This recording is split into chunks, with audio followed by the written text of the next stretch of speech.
Hey, welcome back to Testa's Tuesday Tips. This is kind of a answer to a question sort of video. We're going to try to answer as many questions as we can. But people were asking me about measuring life size, and most people measure their life size, like the length, on the outside of the skin.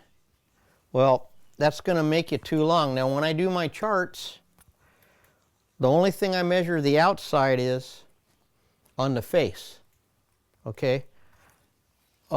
Meaning I just measure the skin on with the hair on it, okay?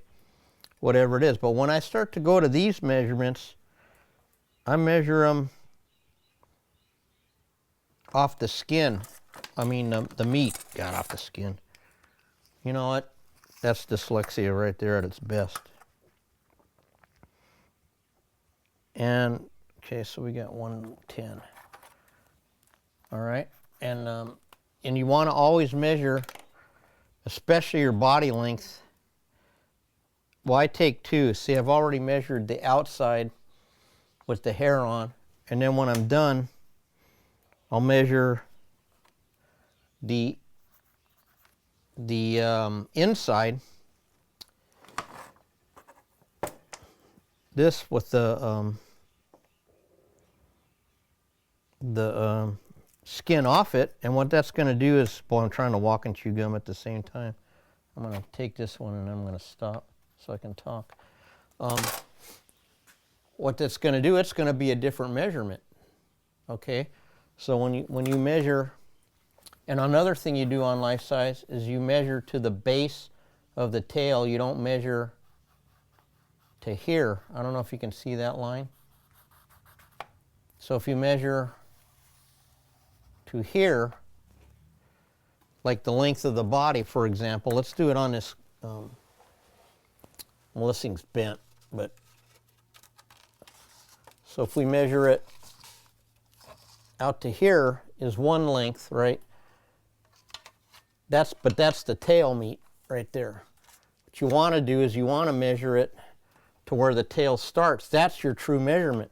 So that locks up a lot of people right there too, meaning that if you could gain another inch right there, depending on what kind of animal it is in your length.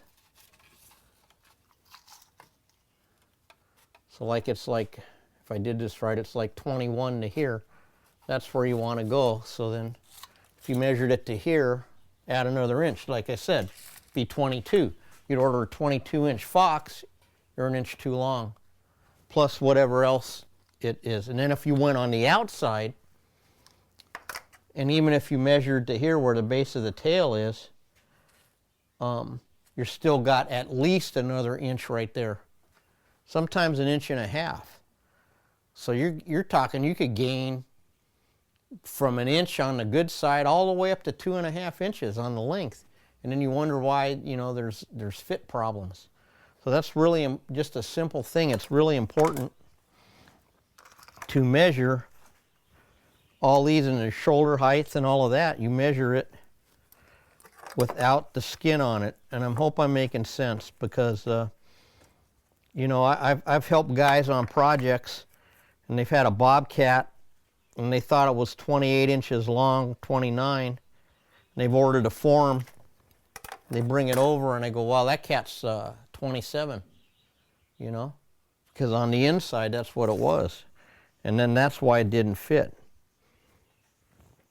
Anyhow, I call that user error. See the shoulder height? And these charts, I actually do use them. People think I don't, because on deer, it is true on deer. I've done so many. I mean, ask these guys, I got files of measurements on deer. So you start to learn. You can look at a deer, like when we did the last series of tips, I go, that's a 330 size. But that doesn't mean I still don't measure each and every one, and then still refer to the charts a lot of times, especially on life size, especially on stuff you don't mount that much, like an exotic or something. And it could save you a lot of problems. I talked to a guy in London who was having problems with his badger, and he didn't measure the head at all. And if he'd have measured it, he would have known how much to alter and shorten the face and all that too. And anyhow, I hope that makes sense to you, but it really is important. Try that. Let me know what you think. Anyway, thanks for tuning in to Testa's Tuesday Tips. We'll see you next time.